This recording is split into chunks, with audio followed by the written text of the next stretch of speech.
Yo les terriens, ici Sweep et j'espère que vous allez bien. Aujourd'hui j'ai décidé de vous parler du One Above All. Bon oui je sais, en vrai j'ai déjà fait une vidéo dessus, bon c'est une vidéo assez vieille, elle a 2 ans, mais surtout aujourd'hui j'ai envie de parler de la puissance du One Above All.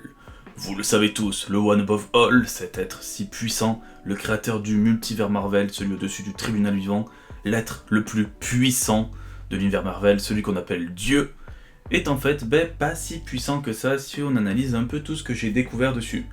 Donc déjà je préviens, en fait le One Above All, tout ce que j'ai expliqué là, ça vient de mes analyses. Donc c'est plus théorique que du coup officiel par rapport à Marvel, mais techniquement ça peut tenir le coup. Alors déjà, pourquoi je doute de la puissance du One Above All? Tout simplement, tout part de la dernière trilogie donc de Jim Starlin, qui sort actuellement, enfin le dernier comics va sortir prochainement, en fait il devait sortir là plus ou moins, enfin en mai.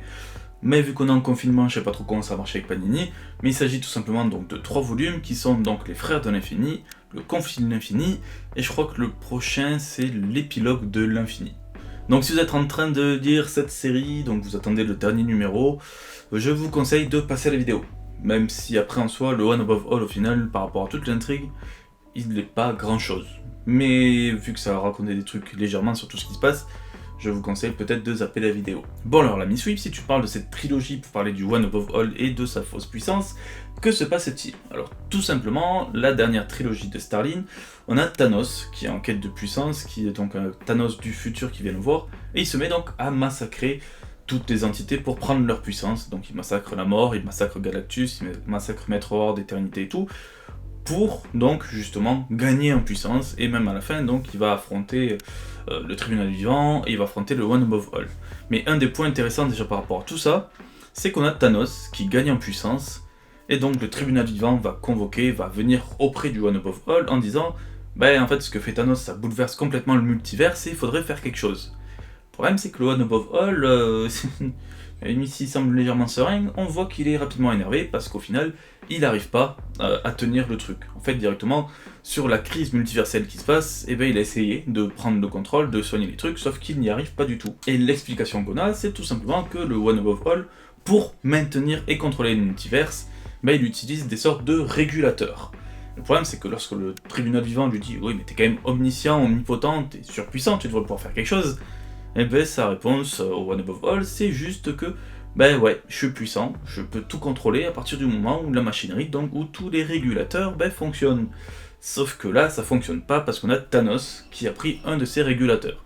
Et visiblement, si on se dit que prendre un régulateur sur tout le paquet qui doit exister, c'est pas très grave, sauf qu'en fait, non. Visiblement, il faut que toutes les bougies soient allumées pour que tout fonctionne.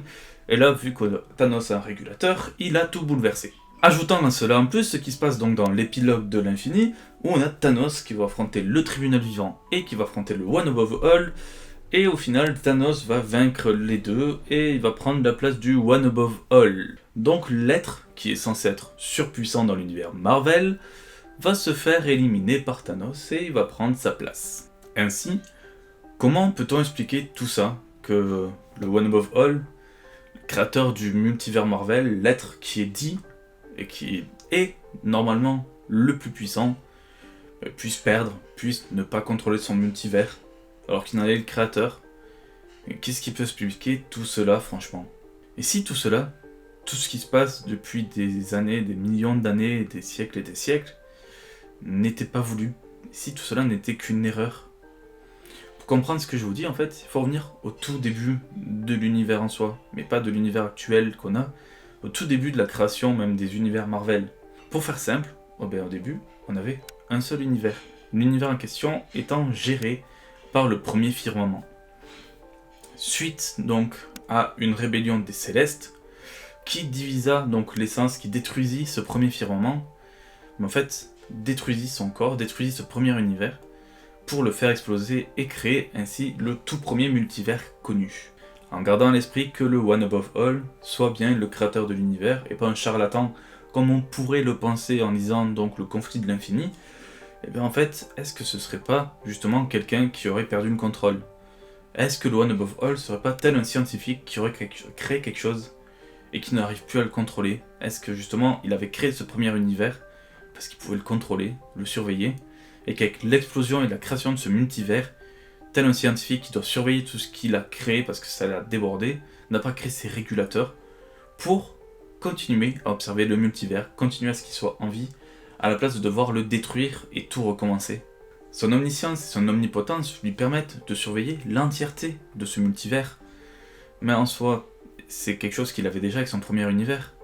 Par contre, la puissance qu'il avait, il l'avait pour contrôler son premier univers, mais visiblement, elle semble très limitée pour contrôler le multivers. C'est quelque chose que j'ai rapidement compris par rapport au One Above All. Et une des choses qu'on apprend sur le One Above All dans La Fin de l'Infini, c'est que c'est quelqu'un de très très curieux.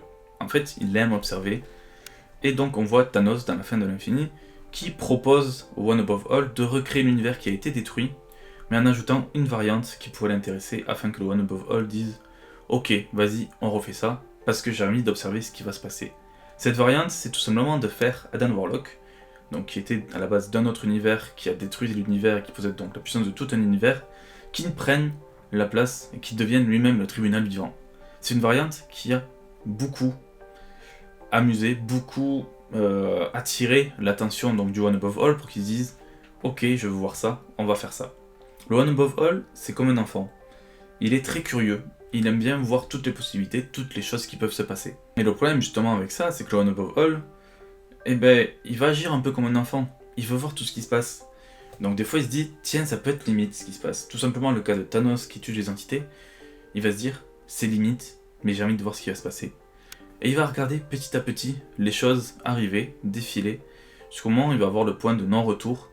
Ce point de non-retour, c'est le moment où le One Above All n'est plus assez puissant pour arrêter la chose qu'il est en train de voir et qu'il a laissé faire depuis très longtemps. C'est sa curiosité qui s'est jouée de lui. En ça, le One Above All n'est plus un simple dieu, c'est directement presque un humain curieux de voir ce qui va se passer.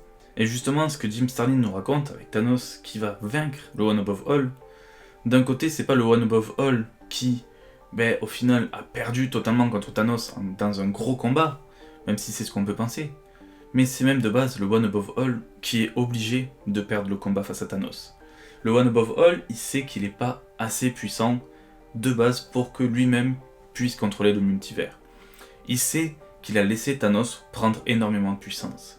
Mais le grand danger pour le One Above All, c'est surtout qu'il sait que Thanos possède un de ses régulateurs et qu'il ne va pas lui rendre, et qu'il est trop puissant, Thanos, pour être vaincu par le One Above All. Donc forcément, si les deux jouent au même pied d'égalité, il ne peut pas forcer un combat. Donc le seul truc qu'il a, c'est le choix de perdre, parce qu'il sait que ce régulateur manquant, celui qui va permettre la stabilité de l'univers, du multivers même, c'est Thanos qui le possède. Ainsi, le One Above All va se laisser perdre. Et je dis bien se laisser perdre parce qu'on pense qu'il est mort, mais si on le voit très rapidement, on voit un moment, donc dans l'épilogue de l'Infini, on voit très clairement le One Above All apparaître sur 2 pages. Il dit pas grand chose, mais on voit son visage, on sait que c'est lui, parce que normalement, lorsque Thanos se manifeste en tant que One Above All, on n'y voit que le visage de Thanos. Et là, on y voit vraiment le visage du One Above All ou des différents visages qu'il peut prendre. Ainsi, le fait de perdre contre Thanos, c'était une chose obligée. Parce qu'en fait, le One Above All, je l'ai dit déjà, il a la puissance de sauver un univers, il avait la puissance de contrôler qu'un seul univers. Et on le voit dans un autre événement très important, surtout dans le multivers Marvel, où on se dit, mais putain, comment c'est possible? Si tu y réfléchis 2 secondes, Avengers Time Run Out, pour que ça arrive sur ce que deviendra donc Secret Wars. Je parle pas du premier Secret War, où là en fait on a le Beyonder qui détruit un truc et qui rassemble des mondes pour créer son Battle World. Secret Wars, c'est Fatalis qui va rassembler des morceaux de planètes, mais surtout d'univers différents. Il va rassembler plusieurs points du multivers pour créer un monde et le sauver. Ce qui veut donc dire que avant Secret Wars, donc dans Avengers Time Run Out, on a le multivers qui se meurt. Multivers qui meurt en partie parce que les Beyonders massacrent tout. Et pourquoi le One Above All n'a pas décidé de défendre sa création? De se dire, tiens, je suis un être surpuissant, parce qu'à ce moment-là on se dit tous que le One Above All est surpuissant, pourquoi il va laisser quelqu'un détruire le multivers? Parce que le One Above All est le créateur du multivers. Et les Beyonders, eux, sont à la base en dehors de ce multivers, donc tout détruire, eux ils s'en foutent, mais le One Above All, c'est son bébé, c'est son truc à lui. Donc pourquoi il ne le défend pas? Tout simplement parce que le One Above All n'a pas la puissance de défendre le multivers. Déjà, on l'a vu avec ses régulateurs, il n'arrive pas à contrôler le multivers. Et vu qu'il a la puissance juste d'un seul univers à la base, il peut pas le défendre le multivers. Tout simplement parce que il a vu le tribunal vivant se faire massacrer par 3 billions d'heures, et vu que les billions d'heures, il y en a plus de 3, il est sûr de perdre, il est sûr de se faire tuer. Et s'il meurt, effectivement, tout meurt. Mais s'il ne fait rien, il survit, techniquement, il pourra toujours refaire quelque chose ou créer quelque chose. Mais c'est vraiment le truc où le One Above All n'interagit pas, n'intervient pas sur la destruction du multivers. C'est justement, et c'est ce que ma théorie explique complètement, il n'en a pas la puissance pour arrêter les billions d'heures. Vraiment, s'il faut tenir une chose par rapport à tout ce que j'explique, le One Above All, c'était une personne simple, qui avait un pouvoir simple, le pouvoir de création, et un énorme pouvoir. L'omniscience, l'omnipotence sont infinies, mais son pouvoir est très limité. Il a donc créé cet univers, qu'il a fait comme un scientifique ou qui va créer quelque chose. Et au début, tout se passe bien, sauf que justement, avec la destruction de cet univers pour faire ce multivers, c'est comme créer une mousse, une maladie, qui va s'étendre. Et du coup, pour la contrôler, il faut que tu mettes des systèmes de protection en place, ces régulateurs. Et ainsi, il réussit à contrôler ce qu'il a créé, mais il n'a pas la puissance en soi pour tout faire lui-même. Il est obligé d'avoir recours à ces régulateurs. Et ainsi, sa puissance de base, le One Above All, il l'a jamais augmenté. Il a toujours eu sa puissance, la basique, le fait de pouvoir maintenir, contrôler, avoir la puissance d'un seul univers. Voilà, j'espère que cette vidéo sur le One Above All vous aura plu. Ainsi, ça montre bien, et si on peut se dire que Jim Starlin a fait de la merde, ben, je pense que c'est pas vraiment le cas, parce qu'au final, même comme je l'ai dit, dans la destruction du multivers avant le Secret Wars, il n'interagit pas, c'est complètement bizarre. Jim Starlin nous donne une bonne explication par rapport à ça, sur le fait que, ben, en fait, le One Above All est pas si puissant que ça. Il le fait croire, comme quelqu'un, un chef de bande, qui va rassembler tout un tas de personnes autour de lui, jouer le fort, sauf qu'en fait, il ne saura pas vraiment, mais il veut qu'on l'écoute pour que tout soit stable. Le One Above All, c'est un peu le chef d'entreprise qui a tout mis en place pour que tout soit stable, mais si tu fais quelque chose pour tout niquer, ben en fait, il aura plus vraiment de pouvoir. En tout cas, j'espère que cette petite vidéo vous aura plu. Donc je dois encore vous faire une vidéo aussi sur le tribunal vivant qui arrivera après celle-là, normalement, si tout va bien. Ou je l'ai peut-être fait avant, mais normalement c'est après. Donc pareil, on va voir que le tribunal vivant aussi, il y a pas mal de choses qu'on dit dessus qui sont pas si vraies que ça. En tout cas voilà, ciao tout le monde et à la prochaine.